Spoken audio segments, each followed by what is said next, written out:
Good morning, guys. I came to Kenilworth today. I thought to myself, I wanted to look at the castle and say things about the castle, really. The time is, you can see that 9:24, and it's Monday. And just look at this, it's amazing. The whole park is flooded. There's water gushing over the road. The road is closed off. And it's amazing, isn't it? It's not very deep, really. It's just 2 feet over the road. Oh, wonderful. Anyway, bring your ball, honey. We're going to go this way. And I should just take my boots off, but let's go up here a minute. Yeah, she's got a ball. Good girl. Oh my word. Look at this.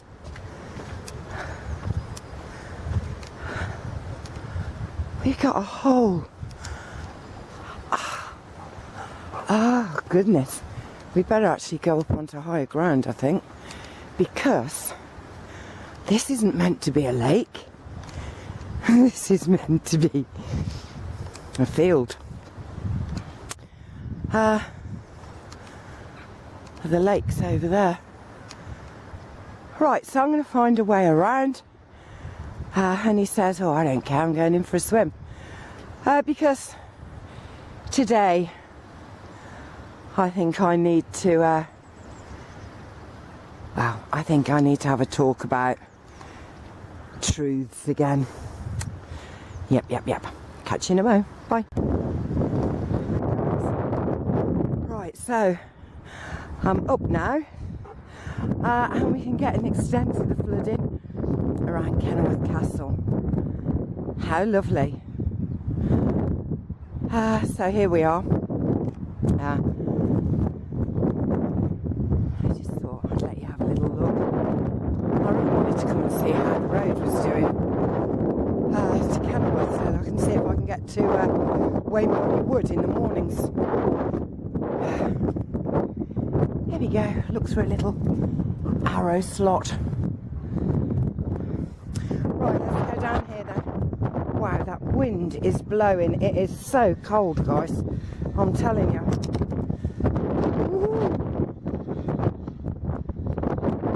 It is so cold. And my bare feet are walking on stones that would have been walked on by many other bare feet.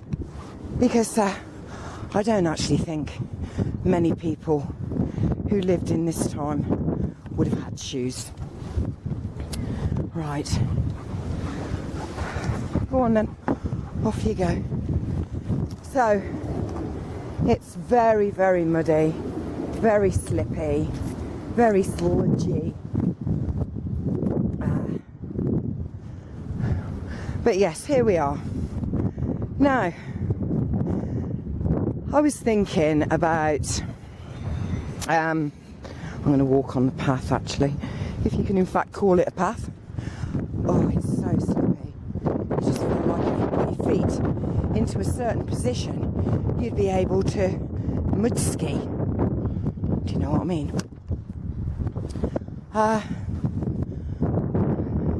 I haven't really said a lot about stuff for a while. I haven't talked about the chemtrails, I haven't talked about the GMOs, I haven't talked about radiation in Fukushima, I haven't talked about taxes, robbery, mercenaries, vaccinations, plastics, toxins, dioxins. Oh, you name it, I haven't talked about it because I didn't want to focus my attention on it.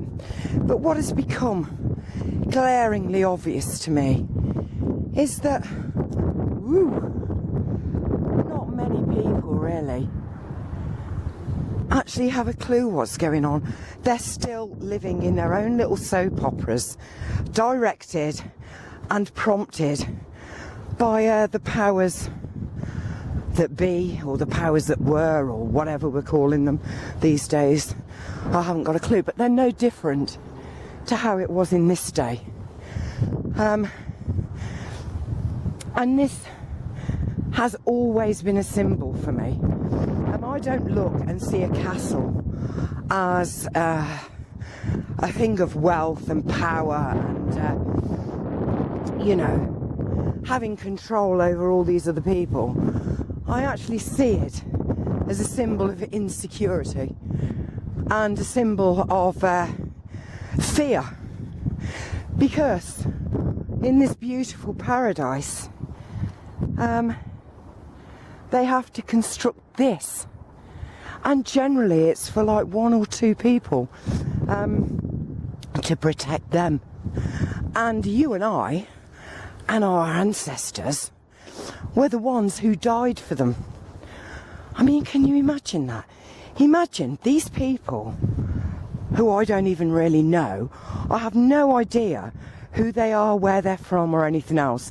It's just kind of been passed down and I've been told that they are my rulers. And just imagine that I had a son and they decided to take my son, you know, before he's even reached manhood really, 14 years old, 12 years old, which is what they used to do, and sacrificed him for these people. I have no idea who they are. I'm told it's my king or my queen. It doesn't mean anything. Seriously, it doesn't mean anything. And we did it. We still do. That is the crazy thing. We still do. You know, do you think castles are a thing of the past? No, they're not. They're really not. The castles have just got bigger now. And they have borders rather than walls. And they have nuclear arms instead of moats.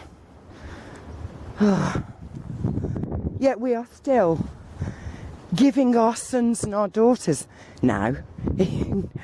Now it's our daughters as well.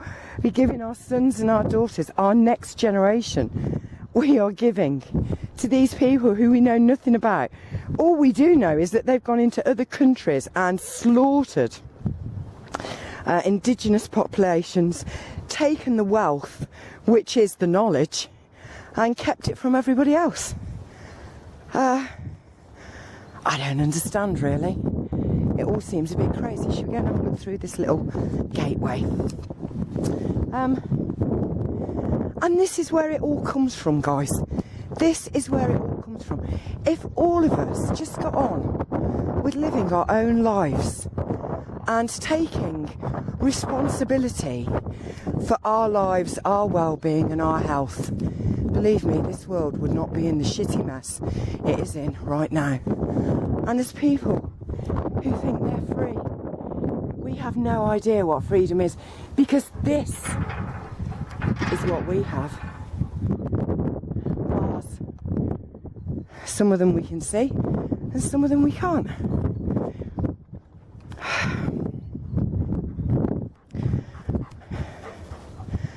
So I guess it just really came to me yesterday. I was watching a video recommended by Ray, the True Ray Smile, and it was by a guy, and he talked about Fukushima. I'll put a link down. And I watched this video and I thought to myself, you know, Rose, you and a lot of people like you kind of think that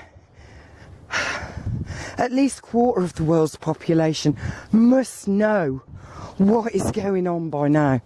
I mean, they can't all be completely distracted, medicated, dumbed down, and basically living the soap opera that they can't see what's happening.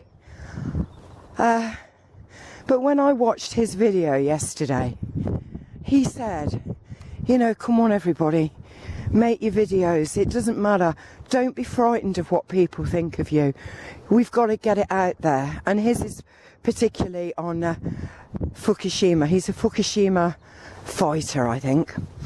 And I just thought to myself, you know, Rose, we're lucky if 1/100th, 1,000th understand what's going on. Probably not even that. And that's including the ones who set the whole thing up. But I just want you to think, if it was your child or some monarch standing there, you know, and you're told you've got to put a bullet in the head of one of them, which one are you going to put it in? Would you really put it in the head of your child? I mean, I'd hope you wouldn't want to put it in the head of anybody.